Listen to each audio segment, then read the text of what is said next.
हरे कृष्णा। ओम ज्ञानतिमिरन्धस्य ज्ञानाञ्जनशलाकया चक्षुरुन्मीलितं येन तस्मै श्रीगुरवे नमः। श्रीचैतन्यमनोभीष्टं स्थापितं येन भूतले स्वयं रूप कदा मह्यं ददाति स्वपदान्तिकं। नामयं विष्णुपादाय कृष्णप्रेष्ठाय भूतले श्रीमते भक्तिवेदान्त स्वामिनीति नामिने। नमस्ते सरस्वती देवी गौरवाणी प्रचारिणे निर्विशेष शून्यवादी पाश्चात्यदेशतारिणे। नमो महावदन्नाय कृष्ण प्रेम प्रदायते कृष्णाय कृष्ण चैतन्य नाम्ने गुरतिसे नमो। हे कृष्ण करुणा सिंधु दीनबन्धु जगत्पते गोपेश गोपिका कांत राधा कांत नमोस्तुते। तप्त कांचन गौरांगी राधे वृंदावनेश्वरी वृषभानुसुते देवी प्रणमामि हरिप्रिये। जय श्री कृष्ण चैतन्य प्रभु नित्यानंद श्री अद्वैत गदाधर श्रीवासदि श्री गौरभक्तवृंद। हरे कृष्ण कृष्ण कृष्ण हरे हरे, हरे राम राम राम हरे हरे। ओम नमो भगवते वासुदेवाय। ओम नमो भगवते वासुदेवाय।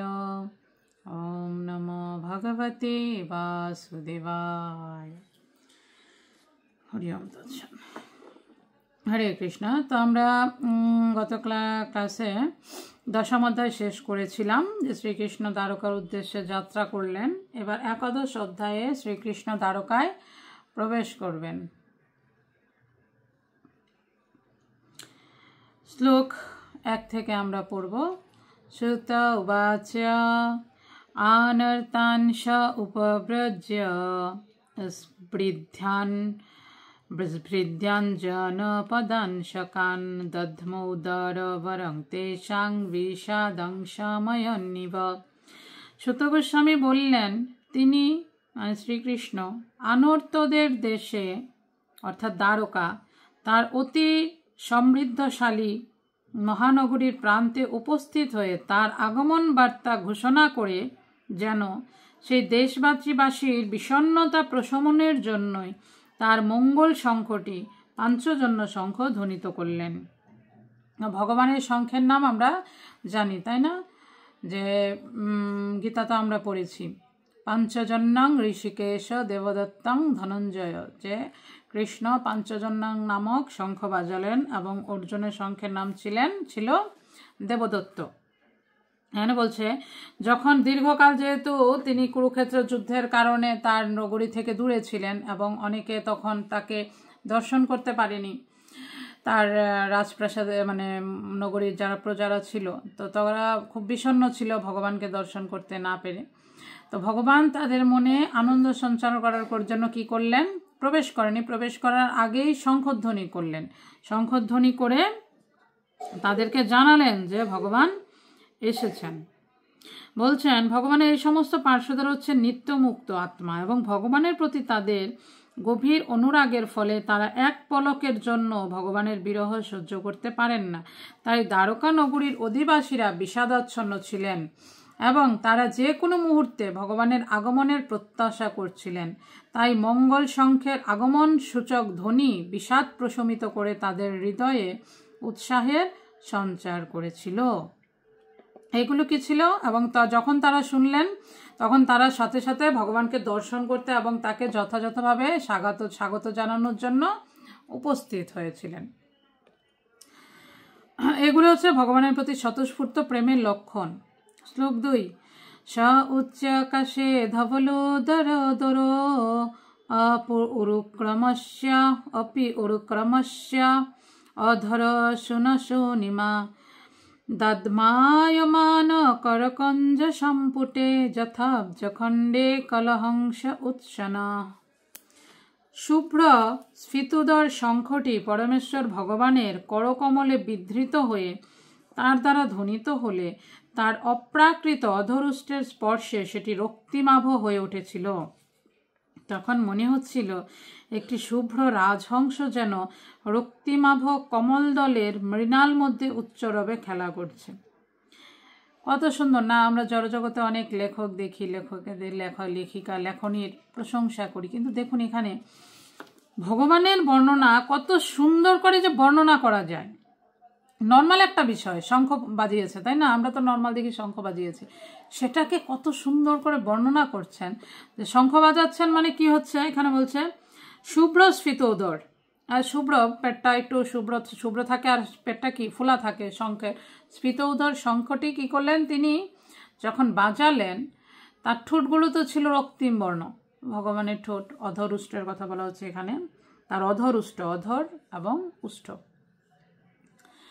অধর এবং উষ্টের মানে অধর উষ্ট হচ্ছে উপরে এবং নিচের ঠোঁট দুটোকে বলা হয়। তাদের স্পর্শে, তার রক্তিম ঠোঁটের স্পর্শে বলছে যে সাদা শঙ্খ, সে শ্বেত কালার শঙ্খটাও রক্তিমাভ হয়ে গেছিল। অর্থাৎ মনে হচ্ছিল একটা সাদা মানে শুভ্র রাজহংস, শুভ্র মানে সাদা একটা রাজহাঁস কোথায় খেলা করছে, যে রক্তিমাভ কমল দলের মধ্যে খেলা করছে। রক্তিমাভ কমল দলের মধ্যে একটা সাদা রাজহংস যেমন খেলা করছে। আর যেহেতু শঙ্খ বাজালে শব্দ হয়, শব্দটাকে কি বলা হচ্ছে, উচ্চরবে খেলা করছে। যে একটা হাঁস অনেকগুলো পদ্ম ফুলের মধ্যে, পদ্ম ফুলের মৃণালের মধ্যে কি করছে, লাল লাল পদ্মের মধ্যে সাদা রাজহংসটা খেলা করছে এবং উচ্চরবে শব্দ বেরোচ্ছে। মানে বলার মতো ভাষায় বোঝানোর মতো না। মানে এই জিনিসগুলো একটু কল্পনা করতে হয়, যে যখন একটু চিন্তা করলে চোখ বন্ধ করে, যে হ্যাঁ ভগবানের এরকম লাল লাল ঠোঁটগুলো দিয়ে যখন এরকম করেছিল, তখন এটা পুরোটা রক্তিমাভ হয়ে গেছিল শঙ্খটাও, তাই না? চিন্তা করলে জিনিসটা কিছুটা অনুভূতি আসবে। শ্লোক 3।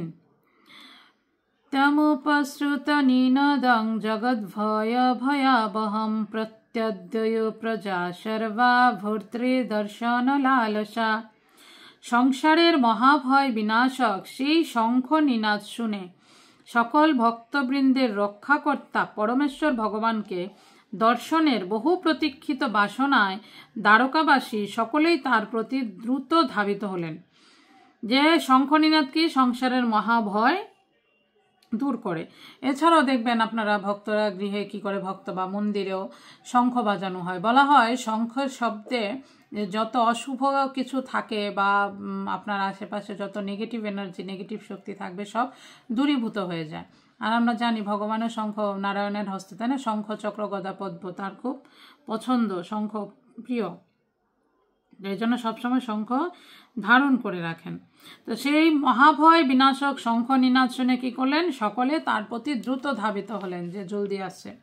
আমরা ছোটবেলায় করতাম, যখন মানে কোনো বিয়ে বাড়ির বাজনা বাজতো, তাই না? বাচ্চা যখন থাকতাম, তখন রাস্তা দিয়ে বাজনা যাচ্ছে, দূর থেকে শোনা যাচ্ছে এই বাজনাটা এই রাস্তাটা দিয়েই আসছে, তখন কি করতাম, দৌড়ে দৌড়ে দৌড়ে দৌড়ে হয় গেটের বাইরে বেরিয়ে যেতাম, নয় উপরে উঠে যেতাম, গিয়ে দাঁড়িয়ে দাঁড়িয়ে দেখতে হবে যে যাচ্ছে কারা, কীরকম সাজুগুজু করেছে, কীরকম ব্যান্ড পার্টি যাচ্ছে, কতজন লোকজন যাচ্ছে। তখন দেখতে এই জিনিসগুলো ভালো লাগতো, ছোটোবেলায় দাঁড়িয়ে দাঁড়িয়ে দেখতাম, তাই না? শব্দ শুনলে শব্দটার মাধ্যমে কি মানুষকে দৃষ্টি আকর্ষণ, যেমন বাজনা কেন বাজে, বাজনা বাজিয়ে যে জল ভরতে যায় বা এটা সেটা কেন যায়, শব্দের মাধ্যমে দৃষ্টি আকর্ষণ করা যায়। এজন্য এখানে শঙ্খ শব্দের মাধ্যমে ভগবান সকলের দৃষ্টি আকর্ষণ করেছিলেন। এই জন্য বলছে আরেকটা কথা, মায়া নামক ভগবানের বহিরঙ্গা শক্তির সান্নিধ্যের ফলে সেটি হয়, কিন্তু ভগবানের ধ্বনি শ্রবণ করা মাত্রই আমাদের সমস্ত ভয় দূর হয়ে যায়। আরেকটা কি হচ্ছে, ভগবানের এই ধ্বনির প্রতিনিধিত্ব করে তার দিব্য নাম, যা শ্রী চৈতন্য মহাপ্রভু নিম্নলিখিত 16টি শব্দের মাধ্যমে প্রদান করেছেন। হরে কৃষ্ণ কৃষ্ণ কৃষ্ণ হরে হরে, হরে রাম রাম রাম হরে হরে। এই ধ্বনির আশ্রয় গ্রহণ করে আমরা জড় অস্তিত্বের সমস্ত ভয়াবহ সমস্যা থেকে মুক্ত হতে পারি। সমস্ত ভয়, সমস্ত কিছু দূর হতে পারে যদি আমরা ভগবানের এই হরে কৃষ্ণ মহামন্ত্র নাম জপ করি। শ্লোক 4-5। তত্র উপনীত বলয়ো রবির্দীপম ইবাদৃতা আত্মা রামং পূর্ণ কামং নিজ লাভেন নিত্যদা প্রত্যুৎফুল্ল মুখা প্রচুর হর্ষ গদ গদয়া গিরা পিতরং সর্বসূরিদম অবিতারমিবার্ভকা। নগরবাসীরা তাদের উপহার সামগ্রী নিয়ে পরমেশ্বর ভগবানের সম্মুখে উপস্থিত হলেন এবং যিনি পূর্ণ, পরিতৃপ্ত ও স্বয়ং সম্পূর্ণ, যিনি তার আপন শক্তির দ্বারা সকলকে নিরন্তর সবকিছু দিয়ে থাকেন, তাকে সে অর্ঘ্যগুলো নিবেদন করলেন। এই সকল উপহার সামগ্রী যেন সূর্যের কাছে প্রদীপ নিবেদনের মতোই হয়েছিল। তবুও সন্তানেরা যেভাবে তাদের পিতা, বন্ধুবান্ধব এবং অভিভাবককে সমাদর করে থাকে, সেইভাবে নগরবাসীরা পরমেশ্বর ভগবানকে অভ্যর্থনা জানাবার মানসে দিব্য আনন্দে উচ্ছ্বসিত স্বরে কথা বলতে লাগলেন। এখানে কি করলেন? তারা উপহার নিয়ে এসছেন, নগরবাসীরা উপহার সামগ্রী নিয়ে ভগবানের সামনে উপস্থিত হলেন। তো এখানে বলা হচ্ছে ভগবান তো স্বয়ং সম্পূর্ণ, ভগবানের কি উপহারের প্রয়োজন আছে, তাই না? ভগবানকে আমরা কী বা দিতে পারি? যিনি এই সমস্ত অনন্তকোটি বিশ্ব ব্রহ্মাণ্ডের মালিক, তাকে আমরা কি দেব? মানে উপমা দিচ্ছেন খুব সুন্দর একটা, সূর্যের সামনে প্রদীপ নিবেদন। দিনের বেলায় সূর্য উঠেছে, আপনি যদি একটা প্রদীপ নিয়ে সূর্যের সামনে যান, আপনার প্রদীপের মূল্য কতটুকু, বা প্রদীপ কতটুকু আলো দেবে সূর্যের সামনে, তাই না? সূর্যের সামনে প্রদীপ নিবেদনের মতনই যা ভগবানকে আমরা তারা উপহারগুলো দিচ্ছিল, সেগুলো সেরকম। কিন্তু তারপরও কি বলছে? সন্তানেরা, যেমন ছোট ছোট সন্তানেরা কি করে? ছোট সন্তানেরা যখন বাবা মাকে বা আত্মীয় স্বজনকে কোনো কিছু দেয়, তখন দেখা যায় ওই জিনিসগুলো তারা খুব স্নেহ ভরে গ্রহণ করে। দিচ্ছে, ও এত সুন্দর করে দিয়েছে, তাই না? তো ব্যাপারগুলো অন্যরকম। যেমন হয়তো আমার মেয়েটা মাঝে মাঝে অনেক সময় কি করে, ছোট ছোট কার্ড বানায়, আর্ট ফার্ট করতে ভালোবাসে, তো ওগুলো করবে, করে করে ছোট ছোট কার্ড বানাবে, বানিয়ে কি করে ওর মধ্যে লিখবে আই লাভ মম, এগুলো লিখে লিখে আমার কাছে আমাকে এনে এনে দেবে। তো এরকম রয়েছে, ঠিক আছে, যে বাচ্চাদের যখন কোনো কিছু আমাদেরকে দেয়, হয়তো সেটা তেমন কিছু না, কিন্তু সেটাতে ভালোবাসার বহিঃপ্রকাশ যে থাকে, সেটাকে গ্রহণ করেন। সেরকম ভগবানও গ্রহণ করেছিলেন। বলছে সূর্য পূজক কোনো কিছু পাওয়ার আশা নিয়ে সূর্যদেবের পূজা করে, কিন্তু ভগবানের প্রেমময়ী সেবায় ভক্ত বা ভগবান উভয়েরই কোনো কিছু চাওয়ার প্রশ্ন থাকে না। সেটি কেবল ভগবান এবং ভক্তের মধ্যে শুদ্ধ প্রেম ও অনুরাগের লক্ষণ। ভগবান এবং তার ভক্তের মধ্যে কি শুদ্ধ প্রেমের লক্ষণ, আর কিচ্ছু এখানে চাওয়া পাওয়া নেই।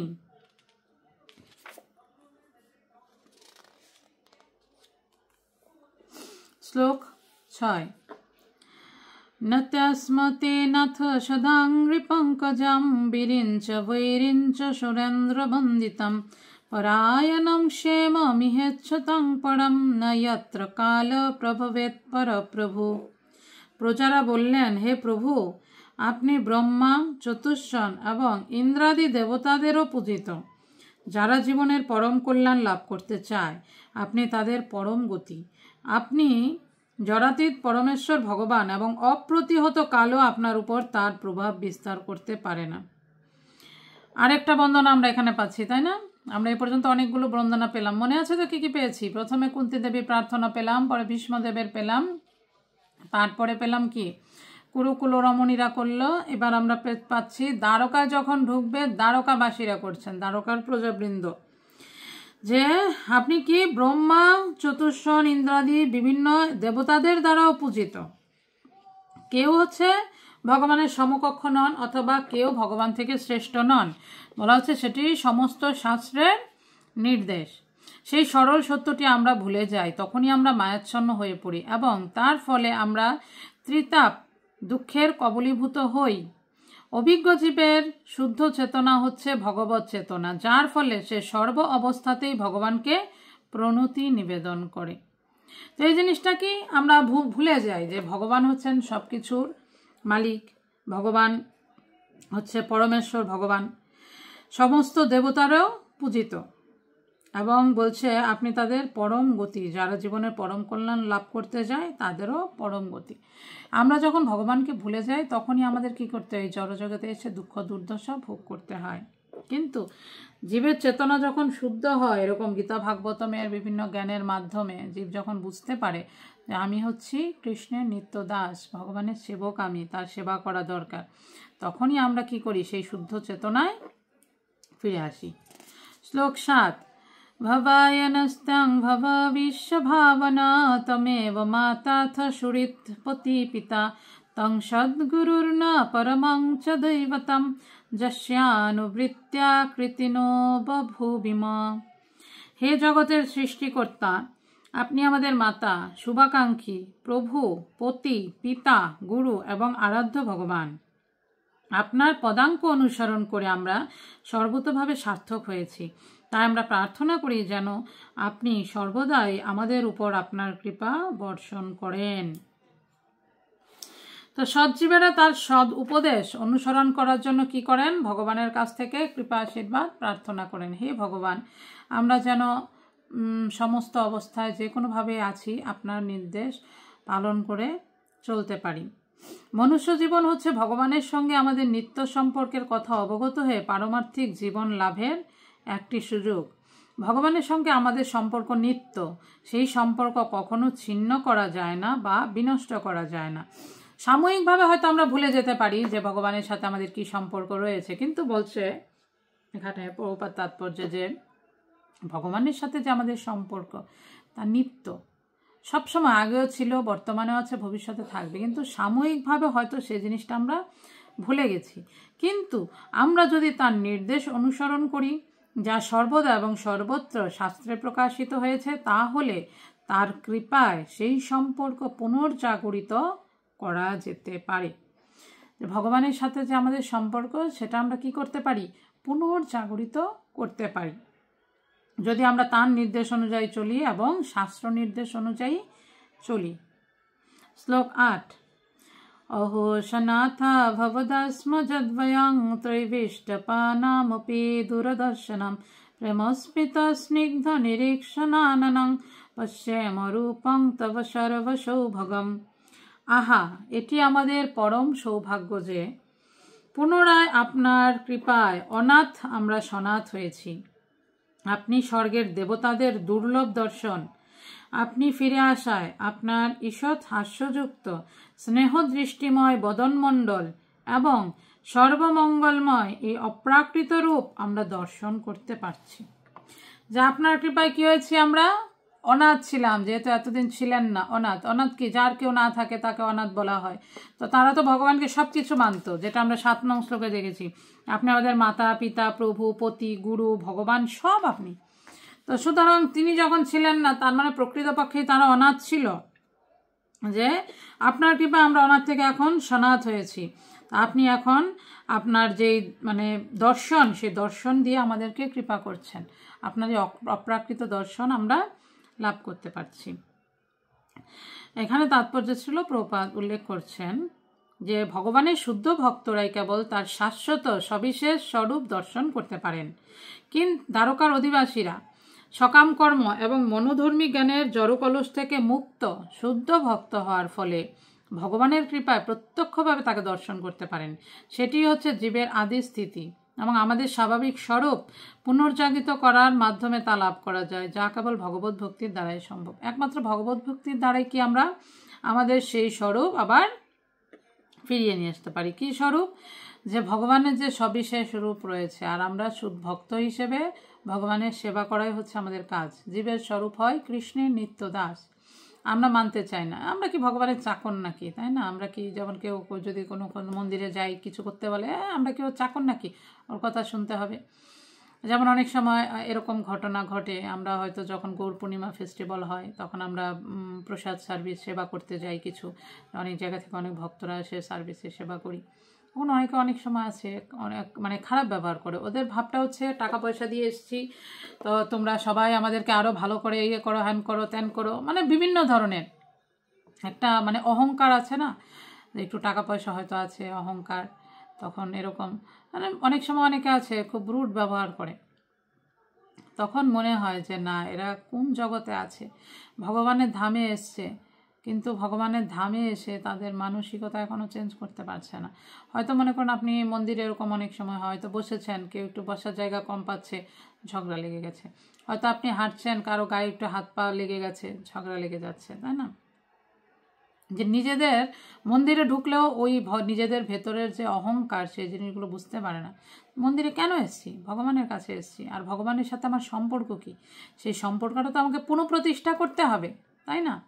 তো তো সেই সম্পর্কটা যদি পুনঃপ্রতিষ্ঠা না করি তাহলে মন্দিরে ঘুরেই কী লাভ, ধামে ঘুরেই কী লাভ, বা বিভিন্ন তীর্থে গিয়ে কী লাভ, তার লাভটা আমরা পাবো না।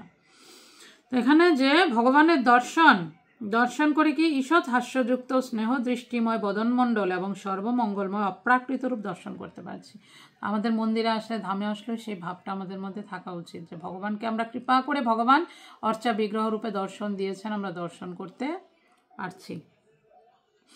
তো আজকে 8 নং শ্লোক থেকেই থাকবে। আগামীকালকে আমরা আর কি তারা বলছেন, প্রজারা আরও কিছু কথা বলেছেন, ওগুলো আমরা পড়ব শ্লোক 9 থেকে। ঠিক আছে।